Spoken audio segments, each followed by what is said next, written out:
Maraming nagsasuggest sa kapamilya star na si Joshua Garcia na kasuhan ang gumawa at nagpakalat ng peking sexy picture niya. Nag-viral at trending kasi ang AI-generated photo ng aktor kung saan makikita siyang nakahubad at nakatapis ng tuwalya, nakita ang pubic hair at hawak ang ini-endorsong brand ng liniment. Kaya naman sinaganap na Star Magic Spotlight Press Con kamakailan lang, isa sa mga naitanong sa kanyang tungkol dito at kung anong naging reaksyon na nang makita ang revealing na retrato.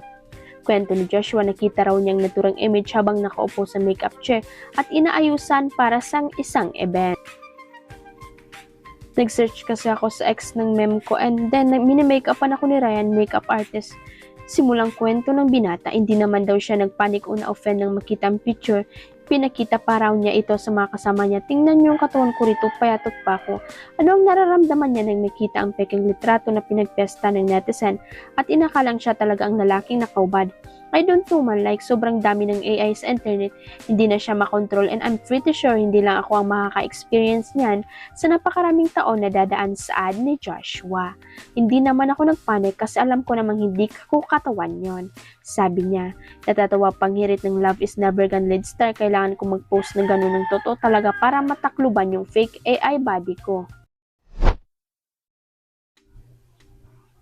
Trending ang video ni Nadine Lustre kung saan makikita siyang naglalakad na mag-isa sa gilid ng kalsada sa Siargao at may daladalang supot ng pandesal. Siyak ang maturistang nasa loob ng sasakyan nang mapansin nilang aktres. Napakasimple lang naman kasi ng ayos ni Nadine at kahit nagmamadali sa paglalakad, ay nakuha pa rin itong umiti sa mga taong tumatawag at bumabati sa kanya. Marami ang napahanga sa pagiging humble ng aktres. Sa status kasi ni Nadine, dapat ay may alalay raw ito na pwedeng utusan o kasama man lang sa paglabas-labas at paglalakad sa kalsada. Hinahanap tuloy na ilang memang netizen kung nasan ang boyfriend ng aktres na si Christoph Barrio dahil pwede ito na lang daw ang bumili ng tinapay sa tindahan.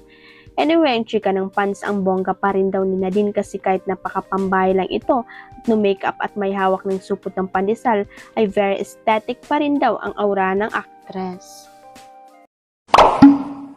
Huwag kalimutang i-click ang subscribe button at i-ring ang notification bell para sa latest at legit chika updates.